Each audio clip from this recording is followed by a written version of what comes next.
नमस्ते दोस्तों, मेरा नाम है स्वास्तिक सिंह और आज हम करने वाले हैं बेसिक एचटीएमएल का सेकंड पार्ट।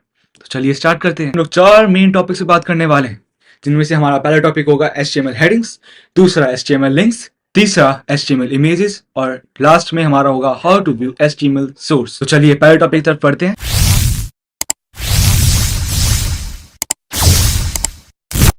जैसा कि आपको पता है, हमारा पहला टॉपिक है HTML हेडिंग्स।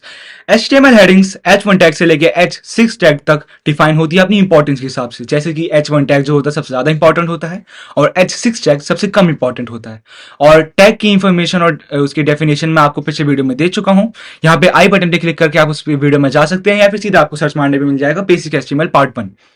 तो चलिए अपनी कंप्यूटर स्क्रीन पे। तो हम लोग अपनी कंप्यूटर स्क्रीन पे आ चुके हैं और मैं आपको करके दिखाऊंगा प्रैक्टिकल। तो जैसे कि आप देख सकते हैं, यहाँ पे H1 टैग पहले से लिखा हुआ है और बाकी के 5 टैग मैं आप लिख के आपको दिखाऊंगा कि कैसे उनकी इंपॉर्टेंस कम होती है। तो मैं सारे टैग लिख चुका हूं। अब चलिए अपने क्रोम पे चलते हैं, उसको चेक करते हैं कि ये वर्क कर रहा है कि नहीं और कैसे वर्क करता है। तो हम लोग क्रोम पे आ चुके हैं और यहाँ पे जैसे कि आप देख सकते हैं H1 टैग सबसे ज्यादा बोल्ड है। उसके बाद से ये जो टैग्स है वो हेडिंग जो है वो छोटी होती जा रही है, अपनी इंपॉर्टेंस को कम करते जा रहे हैं, उनकी इंपॉर्टेंस कम हो रही है। सबसे ज्यादा इंपॉर्टेंट है H1 टैग, फिर H2, फिर H3, H4, H5, H6। अब आप सोचेंगे कि अगर हम लोग H7 टैग बनाए तो वो तो और छोटा होना चाहिए, लेकिन देखिए ये आ गया हमारा H7 tag. H7 tag exist नहीं करता, इसलिए इसने उसको लिया ही नहीं, उसने इसे स्टेटमेंट के हिसाब से लिख दिया। यहाँ पे देखिए आप टेट्राविजुअल जो मैंने लिखा है एक स्टेटमेंट बन गया। तो आपकी क्यूरियोसिटी खत्म हो चुकी होगी, मैं आशा करता हूँ कि आपको समझ आया होगा। चलिए अपने टॉपिक पे।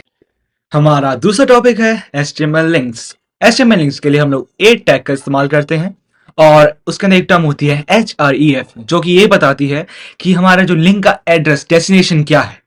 और हम लोग एट्रीब्यूट्स का इस्तेमाल करते हैं उसके अंदर एडिशनल इन्फॉर्मेशन देने के लिए। इसके बारे में आप आगे की वीडियोस में देखेंगे, लेकिन इसके एक बेसिक जो डेफिनेशन होगी कि किसी भी जो हमारा टैग है, एलिमेंट है, उसके बारे में एडिशनल इन्फॉर्मेशन देने वाले को एट्रीब्यूट्स कहते हैं। चलिए कंप्यूटर स्क्रीन पर। तो हम लोग फिर से आ चुके हैं अपने कंप्यूटर स्क्रीन पे। तो चलिए अपने HTML लिंक्स कोडिंग करते हैं। तो हमें ए टैग की जरूरत होती है, जैसे कि आपको मैं बता चुका हूँ। और ए टैग के अंदर हम लोग जो पहला वाला ए टैग होता है, जो ओपनिंग ए टैग होता है, उसके अंदर href का इस्तेमाल करते हैं। और मैं एक लिंक अपनी लेके आऊँ चैनल की, तो हमने ये बनाया है और चलिए इसे ट्राई करते हैं कि ये लिंक काम करती है कि नहीं। आपको बताना भूल गया कि जो ए टैग है, हमारा जो ए टैग है, उसके अंदर क्लोजिंग और ओपनिंग टैग के बीच में यहाँ पे जहाँ पे मेरा माउस कर्सर है वहां पे हमें उसकी एक डेफिनेशन देनी होती है, जैसे कि द क्लिक हियर, ऐसे मतलब कोई डिफाइन कर दो उसको। तो यहाँ पे मैं लिख दे रहा हूँ click here to view my channel. हाँ, तो मैं लिख चुका हूँ।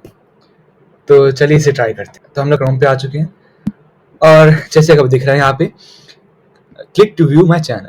अब इसमें मैं क्लिक करता हूँ तो देखिए यहाँ पे एक विंडो आ चुकी है। HTML लिंक्स में बस इतना ही था। चलिए अपने अगले टॉपिक पे चलते हैं। हमारा तीसरा टॉपिक है HTML इमेजेस। HTML इमेजेस के लिए हम लोग img टैग का इस्तेमाल करते हैं और कुछ एट्रीब्यूट्स का इस्तेमाल करते हैं, जैसे कि src। जैसे कि हमने HTML लिंक्स के अंदर href का इस्तेमाल किया था लिंक की डेस्टिनेशन या एड्रेस बताने के लिए, वैसे हम लोग HTML इमेजेस में src का इस्तेमाल करते हैं इमेज की डेस्टिनेशन या एड्रेस बताने के लिए। और एक और एट्रीब्यूट होता है alt, अल्टरनेटिव टेक्स्ट। अगर आपकी इमेज लोड नहीं होती है तो उस जगह पे एक अल्टरनेटिव टेक्स्ट लिखा जाता है, जिसे हम लोग alt के अंदर डालते हैं और हम लोग विड्थ और हाइट को भी एक एट्रीब्यूट के हिसाब से लेते हैं। तो चलिए अपनी कंप्यूटर स्क्रीन पे चलते हैं। तो एक और बार फिर हम लोग अपनी कंप्यूटर स्क्रीन पे आ चुके हैं HTML इमेजेस करने के लिए।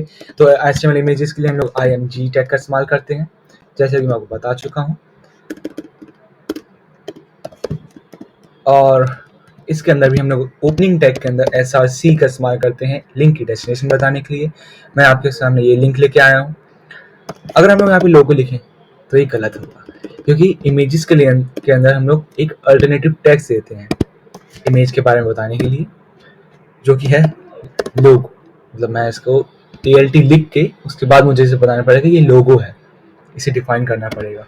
और विड्थ और हाइट भी मैंने कहा था इस हम लोग देंगे, तो 100 विड्थ का दे देते हैं और 100 हाइट। चलिए चेक करते हैं इसको। तो देखिए यहाँ पे 100 बाय 100 की एक इमेज बनी आ गई है मेरे चैनल के लोगों की। तो जेनरेटिव टेक्स्ट है, उसका काम मैं आपको बताता हूँ।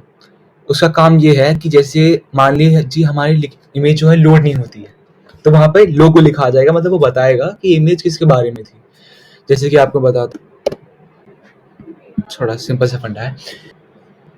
अब देखिएगा, जैसे देखिए, अब यहाँ पे इमेज को ले नहीं रहा क्योंकि मैंने SRC की जगह SCR लिख दिया। तो कोडिंग के अंदर वर्ड्स के बहुत मायने होते हैं, तो इसे इमेज नहीं मिल रही है, तो इमेज की इंफॉर्मेशन देगा, अल्टरनेटिव टेक्स्ट देगा, जो कि है लोगो, बताएगा कि ये लोगो है।